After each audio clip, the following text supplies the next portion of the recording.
Hello students, नमस्कार। एक बार फिर से आपका हमारे यूट्यूब चैनल में स्वागत करते हैं। स्टूडेंट्स, आज से हम स्टार्ट कर रहे हैं एक नया चैप्टर नंबर 4। नाम है वैद्युत धारिता और संधारित्र। ये क्लास 12 के फिजिक्स का 4 चैप्टर है और इस चैप्टर में, पूरे चैप्टर में हम पढ़ेंगे कि ना संधारित्र के बारे में पढ़ेंगे, संधारित्र की धारिता के बारे में पढ़ेंगे और अलग अलग टाइप के संधारित्र के बारे में पढ़ेंगे। और संधारित्र का कहाँ यूज किया जाता है उसको हम डेली लाइफ में या अपने मतलब डेली के रूटीन में कहाँ स्टडी करते हैं, कहाँ उसका यूज करते हैं, उस सारी चीजों के बारे में पढ़ेंगे इस चैप्टर में जो है संधारित्र के ऊपर। तो संधारित्र को पढ़ने से पहले सबसे पहले हम 2-3 जो इसके टॉपिक्स है वो डिस्कस करेंगे। तो सबसे पहला टॉपिक हम इसमें लेंगे कि चालक तथा अचालक, जो कि आपको पता है, तो ब्रीफली मैं आपको बताऊंगा चालक तथा अचालक। सिंपल आपको पता है कि चालक क्या होता है और अचालक क्या होता है, ठीक है। और इसके बाद हम बात करेंगे कि चालक के अंदर मुक्त आवेश क्या होता है और बंद आवेश क्या होता है, ठीक है ना, क्योंकि इसका जो यूज है वो होने वाला है संधारित्र में। तो सबसे पहले इंट्रोडक्शन में, इस चैप्टर के इंट्रोडक्शन में हम पढ़ेंगे टाइप ऑफ कंडक्टर्स या type of material according to electricity. Electricity के आधार पर अगर हम देखते हैं तो पदार्थों को 3 भागों में विभाजित किया गया है। एक होता है हमारा चालक, दूसरा होता है अचालक और तीसरा होता है अर्धचालक। थर्ड कैटेगरी होता है अर्धचालक, जिसको हम इंग्लिश में कहते हैं सेमीकंडक्टर, ठीक है। ठीक है, चालक क्या होता है? चालक वो पदार्थ होता है जिसमें अगर विभवांतर आरोपित करते हैं तो उस विभवांतर के कारण उस पदार्थ से अगर आवेश का प्रभाव होता है, या हम कहें कि अगर किसी पदार्थ के अंदर एक विद्युत क्षेत्र उत्पन्न करते हैं और उस विद्युत क्षेत्र के कारण उसके अंदर से मुक्त आवेश प्रवाहित हो, मुक्त आवेश की प्रवाह से उत्पन्न होता है धारा। तो हम कह सकते हैं कि अगर कोई भी एक पदार्थ है या कोई भी एक रॉड है, इस रॉड को अगर इस रॉड के ऊपर अगर हम एक वैद्युत क्षेत्र उत्पन्न करते हैं और इस वैद्युत क्षेत्र के कारण इसके अंदर जितने भी इलेक्ट्रॉन है, फ्री इलेक्ट्रॉन्स है, ये सारे फ्री इलेक्ट्रॉन्स क्या करने लगे? मूव करने लगे। कहां पे? इलेक्ट्रिक फील्ड के विपरीत दिशा में।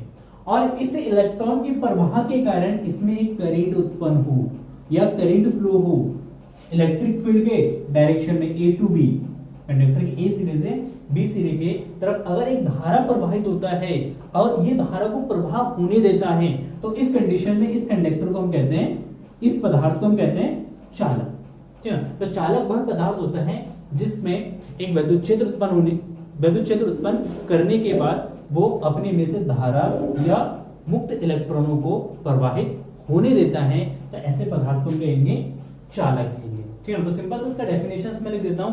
वे पदार्थ जिन पर, लिख लेना डेफिनेशन, वे पदार्थ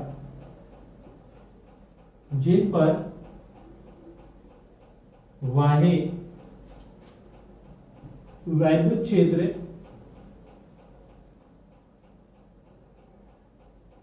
आरोपित करने पर, जिस पर बाह्य वैद्युत क्षेत्र आरोपित करने पर वह अपने में से मुक्त इलेक्ट्रॉन या धारा को प्रवाहित होने देता है, प्रवाहित होने देता है, अपने में से मुक्त इलेक्ट्रॉन या धारा को प्रवाहित होने देता है, चालक कहलाता है, चालक कहलाता है। तो सिंपल सा डेफिनेशन है कि कोई भी पदार्थ जिसमें बाह्य वैद्युत क्षेत्र आरोपित करने पर वह अपने में से मुक्त इलेक्ट्रॉन या धारा को प्रवाहित होने देता है, तो ऐसे पदार्थ को क्या कहते हैं? चालक कहते हैं। इंग्लिश में इसको कंडक्टर कहते हैं, ठीक है ना। It is called as a conductor. For examples, उदाहरण जो हो जाएगा इसका, जैसा लोहा है, तांबा है, ठीक ना, एल्युमिनियम है, सिंपल लिख देता हूं, एल्युमिनियम है, गोल्ड है, ठीक ना, और आपका सिल्वर है। तो ये सारी चीजें क्या है? चालक है, क्योंकि ये अपने में से इजीली धारा को क्या करता है? प्रवाहित होने देता है। ठीक है। जस्ट इसके अपोजिट में होता है हमारा अचालक, जिसको हम इंसुलेटर कहते हैं। तो अचालक वो पदार्थ होती है जिसमें बाह्य वैद्युत क्षेत्र उत्पन्न करने पर वह अपने में से फ्री इलेक्ट्रॉन्स या धारा को प्रवाहित नहीं होने देता है। तो ऐसे पदार्थ को हम क्या कहेंगे, अचालक कहेंगे। जैसे रबड़ होता है, रबड़ में अगर धारा प्रवाहित करना चाहे तो धारा प्रवाहित नहीं होता है। या जैसे लकड़ी है, लकड़ी की सहायता से अगर हम धारा प्रवाहित करना चाहे तो हम नहीं कर सकते हैं, क्योंकि उसमें कोई फ्री इलेक्ट्रॉन्स नहीं होता है। ये जैसे कांच है, कांच भी हमारा क्या है, तरीके का इंसुलेटर है। या जैसे पॉलीथीन है, पॉलीथीन में से भी धारा प्रवाहित नहीं होता है, तो वो भी हमारा एक इंसुलेटर है। तो ऐसे पदार्थ जिस पर वे पदार्थ जिस पर बाह्य वैद्युत क्षेत्र आरोपित करने पर वह अपने में से मुक्त इलेक्ट्रॉन या धारा को प्रवाहित नहीं होने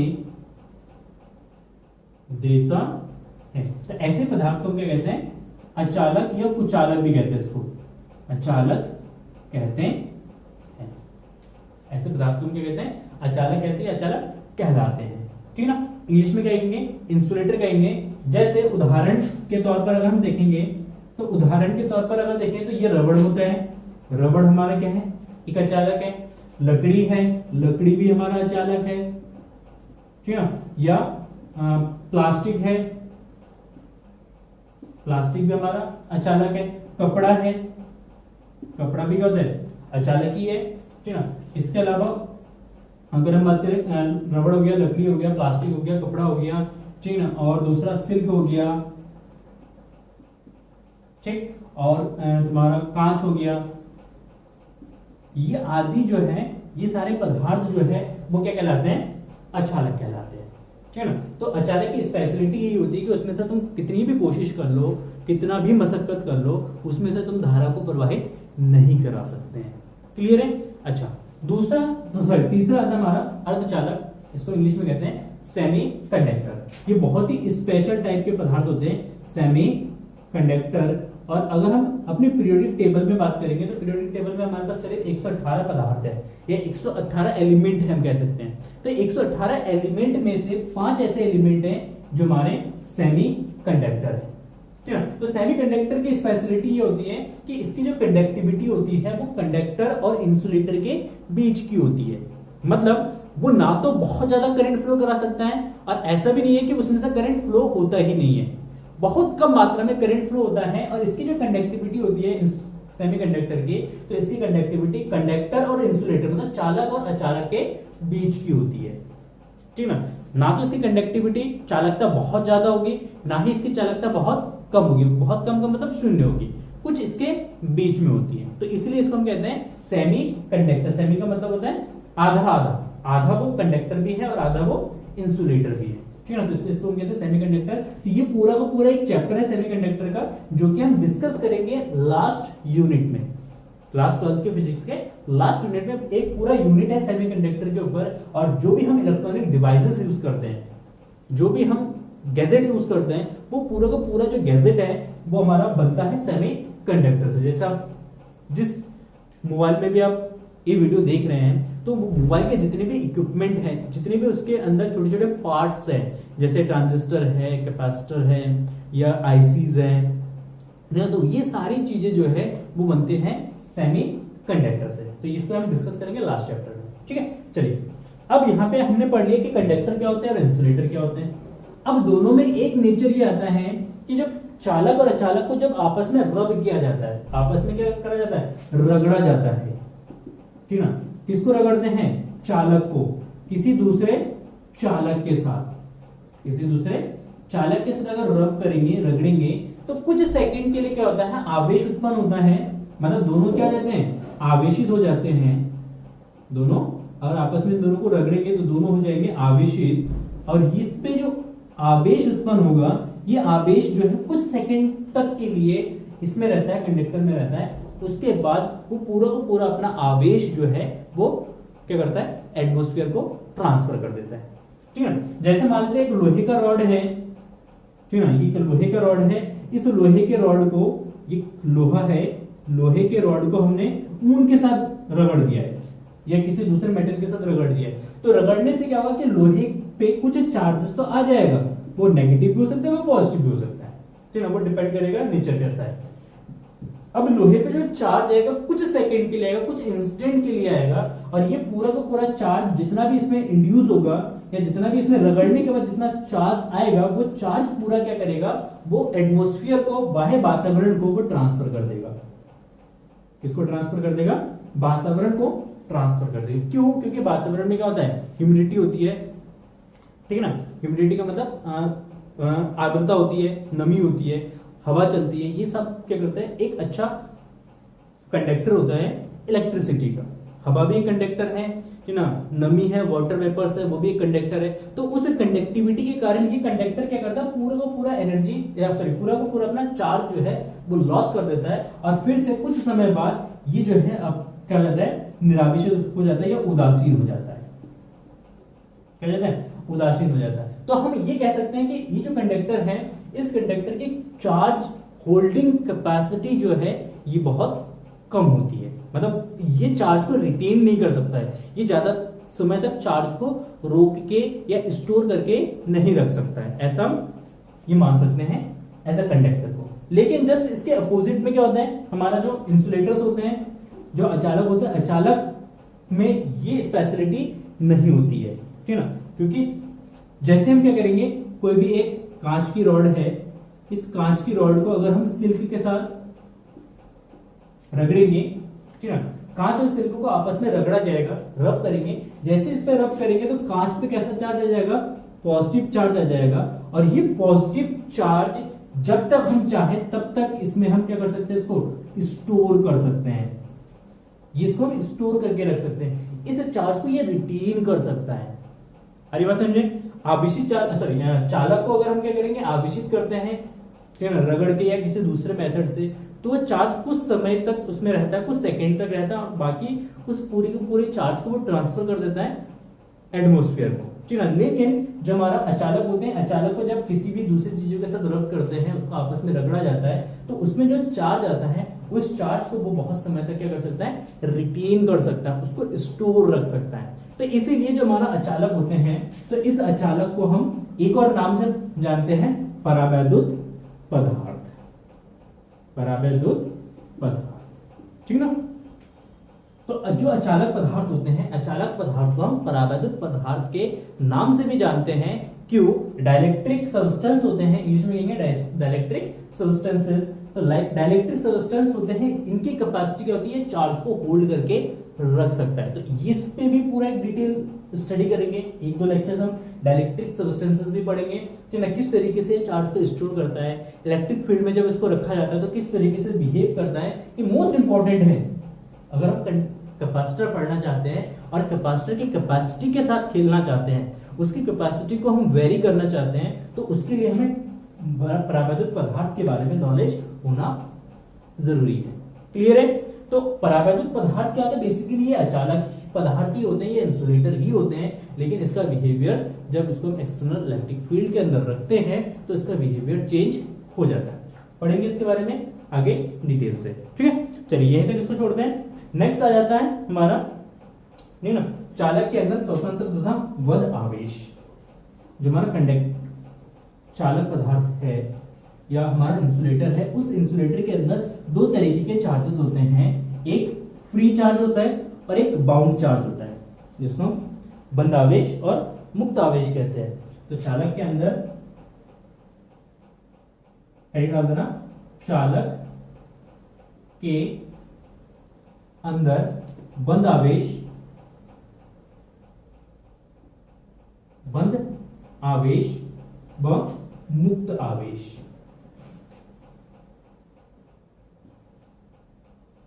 ठीक ना, डाल देना, चालक के अंदर बंद आवेश व मुक्त आवेश, free charge and bound charge. Free charge and it is bound charge. अच्छा टॉपिक है, इंपॉर्टेंट है, ठीक है। कॉन्सेप्ट को समझने के लिए कि बंद चार्ज क्या होता है, बाउंड चार्ज क्या होता है, फ्री चार्ज क्या होता है। तो देखिए, अगर हम बात करते हैं किसी भी कंडक्टर की स्ट्रक्चर के बारे में माइक्रोस्कोपिक लेवल पे, तो माइक्रोस्कोपिक लेवल पे हमें पता है कोई भी पदार्थ जो है वो एटम से मिलकर बने होते हैं। किससे मिलकर बने होते हैं? एटम से,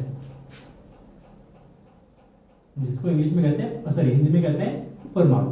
हर एक पदार्थ जो है वो परमाणु से मिलकर बने होते हैं। और हमें पता है परमाणु में जो है दो चीज होता है, एक नाभिक होता है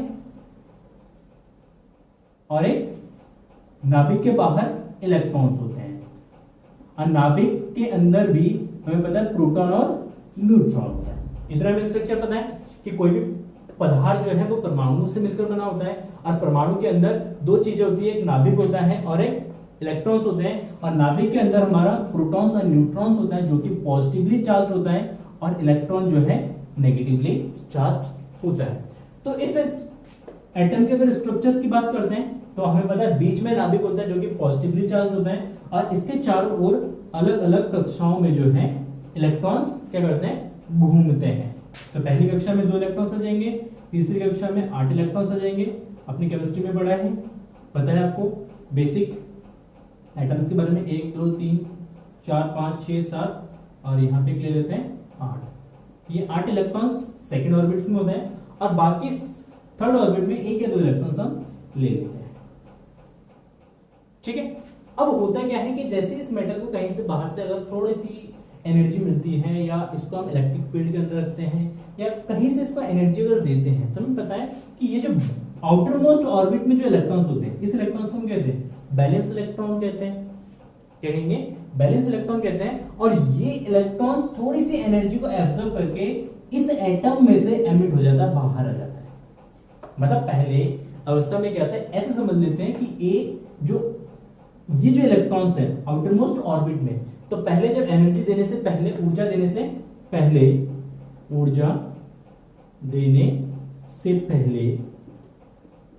ठीक है, ये बहुत ही क्या कहते हैं, डिसिप्लिन है, ठीक है ना, डिसिप्लिन इलेक्ट्रॉन्स है। ये इलेक्ट्रॉन्स अपने ऑर्बिट में ही घूमते रहते हैं, ये अपने ऑर्बिट को छोड़ के कहीं जाते ही नहीं है, ठीक है ना। लेकिन जैसे हम इसको बाहर से एनर्जी दे देंगे, तो बाहर से एनर्जी को एब्जॉर्ब करके ये इलेक्ट्रॉन्स यहाँ से एमिट करके बाहर आ जाता है, और यहाँ से क्या जाता है, निकल जाता है, मुक्त हो जाता है। अब ये आवारा हो गया, मतलब इस इलेक्ट्रॉन्स को हम क्या कह सकते हैं, आवारा इलेक्ट्रॉन्स है, आवारा है। क्यों आवारा है? क्योंकि अब ये फ्री है, ये स्वतंत्र है, इस पे अब किसी तरीके का कोई बाउंडेशन है ही नहीं। इसको अब केवल इस ऑर्बिट में घूमने की आवश्यकता नहीं है। अब जैसे ये इस ऑर्बिट से बाहर आ जाएगा, तो बाहर जो जालक होंगे या चालक के अंदर जो खाली स्थान होते हैं कंडक्टर के अंदर, एटम्स और एटम के बीच में क्या होते हैं, जैसे इस तरीके के एटम्स के अगर बाउंडेशंस है, ठीक है ना, तो इस एटम्स की बाउंडेशन के बीच में ये जो खाली स्थान होते हैं, इन खाली स्थानों में ये इलेक्ट्रॉन्स अब कहीं पे भी घूम सकते हैं, क्योंकि आवारा है। आवारा लोगों की क्या क्वालिटी होती है, वो कहीं पे भी घूमते हैं, हर गली मोहल्ले में उनको देखोगे, जहां पे भी जाओगे तो वहीं मिल जाएंगे आपको आवारा लोग। लेकिन जो डिसिप्लिन में रहते हैं उनको वो किसी पर्टिकुलर प्लेस में ही मिलेंगे। जैसे अगर आप डिसिप्लिन स्टूडेंट हैं, तो आपको पता है कि आप हमेशा या तो स्कूल में रहेंगे, या घर में रहेंगे, या कोचिंग्स में रहेंगे, ठीक है ना, जहां पे भी कोचिंग जाते हैं। इसके अलावा आप कहीं दूसरी जगह नहीं घूमते। लेकिन आपके आस पड़ोस में जो आवारा स्टूडेंट्स हैं या आवारा बच्चे हैं, वो देखेंगे, कहीं पे भी आप जाएंगे तो वही दिख जाएंगे आपको, मॉल में घूमते हुए मिल जाएंगे, मार्केट्स में घूमते हुए मिल जाएंगे, या कहीं गली मोहल्ले में आप चले जाएंगे तो वहां पे कुछ खुरापाती करते हुए वो मिल जाएंगे। तो आवारा जो होते हैं, या जो आवारा इलेक्ट्रॉन्स होते हैं, इसके पास अब कोई बाउंड्री नहीं है, कोई कंडीशन ही नहीं है। अब ये इलेक्ट्रॉन्स कहीं पे भी चालक के अंदर या पदार्थ के अंदर कहीं पे भी ये घूम सकते हैं। तो ये जो इलेक्ट्रॉन है, तो इस इलेक्ट्रॉन पे कैसा चार्ज होता है, नेगेटिव चार्ज होता है। तो ये इलेक्ट्रॉन आवारा है, ये फ्री है, तो इसलिए इसको हम कहते हैं मुक्त आवेश। मुक्त आवेश, क्योंकि ये फ्री है, ये कहीं पे भी जा सकता है। लेकिन जैसे एक इलेक्ट्रॉन उसमें से निकल जाएगा, किसी भी एटम में से एक इलेक्ट्रॉन निकल जाएगा, तो इस एटम पे कैसा चार्ज आ जाएगा, पॉजिटिव, क्योंकि पहले एटम न्यूट्रल था। एक इलेक्ट्रॉन निकल जाएगा तो एक इलेक्ट्रॉन के बराबर इसमें अपोजिट चार्ज क्रिएट हो जाएगा, क्योंकि इसमें एक प्रोटॉन ज्यादा हो गए। एक प्रोटॉन ज्यादा होने की वजह से इसके अंदर कैसा चार्ज आ जाएगा, पॉजिटिव चार्ज ले जाएगा। और जैसे ये पॉजिटिव चार्ज जाएगा, अब ये एटम है या न्यूक्लियस, एटम ले सकते हैं या न्यूक्लियस की बात कर सकते हैं, तो ये न्यूक्लियस जो है ये अपनी जगह को छोड़ के कहीं जा ही नहीं सकता है। उस पदार्थ के अंदर या उस कंडक्टर के अंदर ये जहां पर रखा था वहीं पे रखा रहेगा। इसके पास कैपेबिलिटी नहीं है, इसके पास सामर्थ्य ही नहीं है कि ये अपनी पोजीशन को छोड़ के कहीं दूसरी जगह जा सके। तो इसीलिए ये अपनी जगह को छोड़ के कहीं नहीं जाते हैं, ये बंधे हुए होते हैं अपनी पोजीशन से, अपनी एनर्जी से। तो इसलिए जब बंधे हुए होंगे तो इसलिए इसको हम कहेंगे बंध आवेश, बंध आवेश, ठीक है। इसको बंध आवेश कह सकते हैं, ये जो हमारा न्यूक्लियस है, या इसके और सराउंडिंग में जो ये इलेक्ट्रॉन्स हमारे अलग अलग डिफरेंट ऑर्बिट में जो घूम रहे हैं, ये अपने ऑर्बिट को छोड़ के कहीं नहीं जा सकते हैं। तो ये इलेक्ट्रॉन्स भी, ये वाले जो इलेक्ट्रॉन्स है, ये इलेक्ट्रॉन्स भी हमारे बंध आवेश कहलाते हैं। तो इसका मतलब समझ में आता है कि मुक्त आवेश वो आवेश होते हैं कंडक्टर के अंदर जो फ्रीली क्या कर सकते हैं, मूव कर सकते हैं, फ्रीली क्या कर सकते हैं, मूव कर सकते हैं। लेकिन बंध आवेश वो आवेश होते हैं पदार्थ के अंदर जो अपनी प्लेस को छोड़ के कहीं दूसरी जगह नहीं जा सकते हैं, इसलिए इसको बंध आवेश कहा गया है। तो बेसिकली कोई भी कंडक्टर होता है या इंसुलेटर होता है, उसमें जो मुक्त आवेश जो होता है वो फ्री इलेक्ट्रॉन्स ही होते हैं। कौन होते हैं, फ्री इलेक्ट्रॉन, ठीक है ना, कौन होते हैं, फ्री इलेक्ट्रॉन होते हैं। और बंध आवेश कौन होता है, बंध आवेश जो होता है वो धनावेशित परमाणु या नाभिक, कौन हो सकते हैं, धनावेशित परमाणु या नाभिक, ठीक है। तो फ्री इलेक्ट्रॉन्स बेसिकली, सॉरी, मुक्त आवेश बेसिकली फ्री इलेक्ट्रॉन्स ही है जो घूम सकते हैं। और मुक्त आवेश जो हमेशा ये नेगेटिव होगा किसी भी चालक के अंदर या किसी भी अचालक के अंदर, और बंध आवेश ये हमेशा पॉजिटिव चार्ज होगा। इज इट क्लियर, ठीक ना। तो कोई भी कंडक्टर है, कोई भी चालक पदार्थ होते हैं, तो उस चालक पदार्थ में फ्री इलेक्ट्रॉन्स बहुत ज्यादा होते हैं। चालक में मुक्त इलेक्ट्रॉन बहुत अधिक होते हैं, जिसके कारण अब ये जो मुक्त इलेक्ट्रॉन होते हैं, ये मुक्त इलेक्ट्रॉन रिस्पॉन्सिबल है किसके लिए, धारा को प्रवाहित कराने के लिए, धारा को प्रवाहित कराने के लिए रिस्पॉन्सिबल है कौन, फ्री इलेक्ट्रॉन्स। अगर कंडक्टर के अंदर या पदार्थ के अंदर अगर फ्री इलेक्ट्रॉन नहीं है, कोई भी फ्री इलेक्ट्रॉन नहीं है, तो उस कंडीशन में धारा प्रवाहित हो ही नहीं सकता है। क्योंकि धारा प्रवाह के लिए जरूरी है कि उसमें से कोई भी आवेश, चाहे वो पॉजिटिव हो या नेगेटिव हो, वो गति करना चाहिए। तो पॉजिटिव आवेश तो गति कर ही नहीं सकता है, वो बॉन्डेड है, वो अपनी जगह पे रहेगा। लेकिन जो फ्री इलेक्ट्रॉन्स है वो गति कर सकते हैं, वो कहीं पे भी जा सकते हैं, एक सिरे से दूसरे सिरे तक जा सकते हैं, या उसके अंदर जिगजैग मोशंस में गति कर सकते हैं। तो ये फ्री है। तो इसीलिए जब भी किसी चालक के अंदर आवेश प्रवाहित होता है तो फ्री इलेक्ट्रॉन के कारण होता है। और किसी कंडक्टर के अंदर जितना ज्यादा फ्री इलेक्ट्रॉन होगा वो उतनी तेजी से या और उतनी आसानी से धारा को क्या कर सकता है, प्रवाहित कर सकता है। लेकिन जो हमारा अचालक पदार्थ होता है, अचालक के अंदर जो फ्री इलेक्ट्रॉन है, मुक्त इलेक्ट्रॉन, ये लगभग क्या होते हैं, जीरो होते हैं, मतलब होते ही नहीं है। उसके अंदर जितने भी इलेक्ट्रॉन होते हैं वो एटम के साथ क्या होते हैं, बॉन्डेड होते हैं, वो एटम के साथ स्ट्रांगली बॉन्ड होते हैं। जैसे अब यहाँ पे जो इलेक्ट्रॉन था चालक के अंदर, ये वाला इलेक्ट्रॉन बहुत ही लूजली बॉन्डेड था, ताकि इसको थोड़ा सा एनर्जी देने पे ये इलेक्ट्रॉन क्या हो गया, बाहर निकल गया।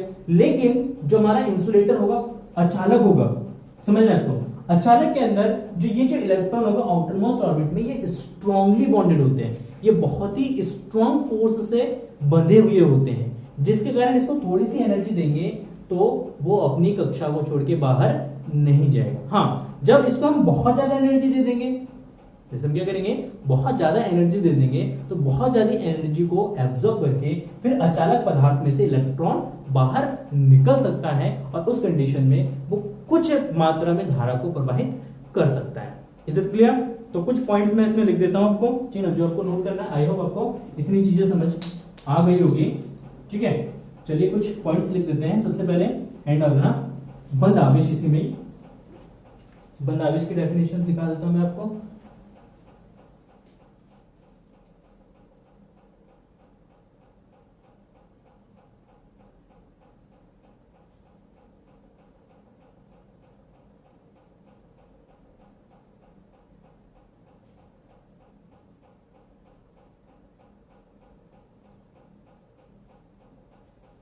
देखिए,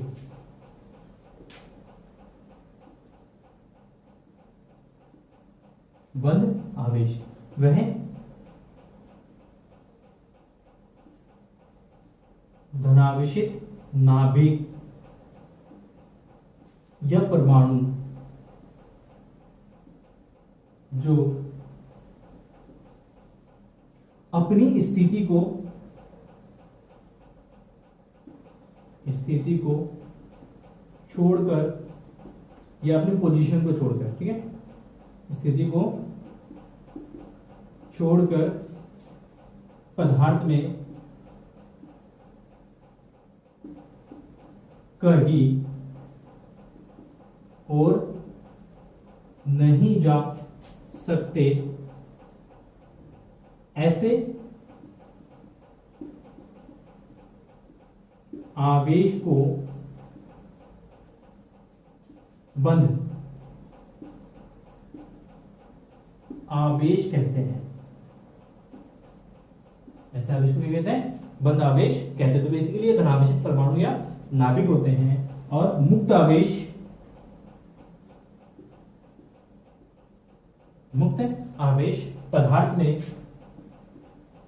पदार्थ में उपस्थित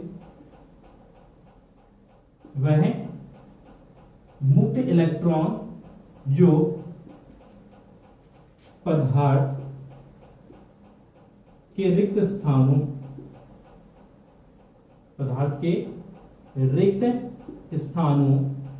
के बीच कहीं भी आ जा सकते हैं या गति कर सकते हैं, कहीं भी गति कर सकते हैं,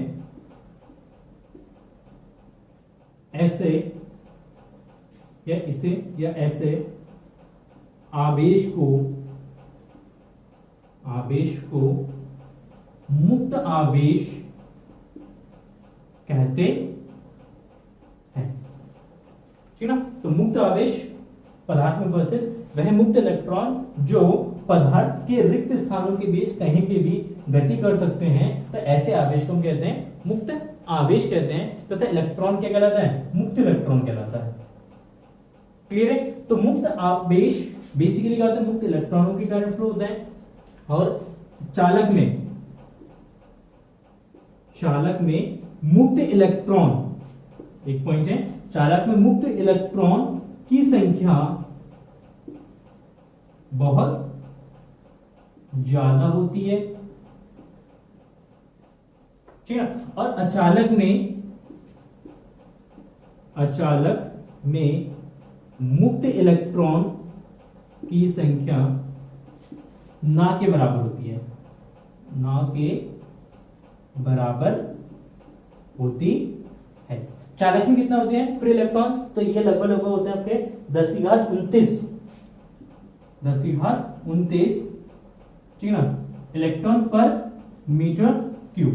मतलब 1 मीटर क्यूब का अगर कोई भी कंडक्टर है जिसका वॉल्यूम आयतन जो है वो 1 मीटर क्यूब है, तो 1 मीटर क्यूब में लगभग 10⁻29 इलेक्ट्रॉन होते हैं। वही अचालक में ये जो है बहुत कम होते हैं, लगभग ना के बराबर होते हैं। ठीक है? और कोई भी चालक में, किसी भी चालक में, एक पॉइंट और लिख देता हूं, किसी भी चालक में, ठीक ना, धारा प्रवाह मुक्त इलेक्ट्रॉनों के कारण संभव है। ठीक है? कोई भी चालक है तो उसी चालक में कोई भी अगर धारा प्रवाहित हो रहा है तो किसके लिए संभव है? वो मुक्त इलेक्ट्रॉनों के कारण ही संभव है, क्योंकि उसमें मुक्त इलेक्ट्रॉन होते हैं। मुक्त इलेक्ट्रॉन इलेक्ट्रिक फील्ड के अपोजिट डायरेक्शन में फ्लो करता है, तो धारा जो है इलेक्ट्रिक फील्ड के डायरेक्शन में फ्लो कर पाता है। ठीक है, तो ये इसके लिए रिस्पॉन्सिबल है।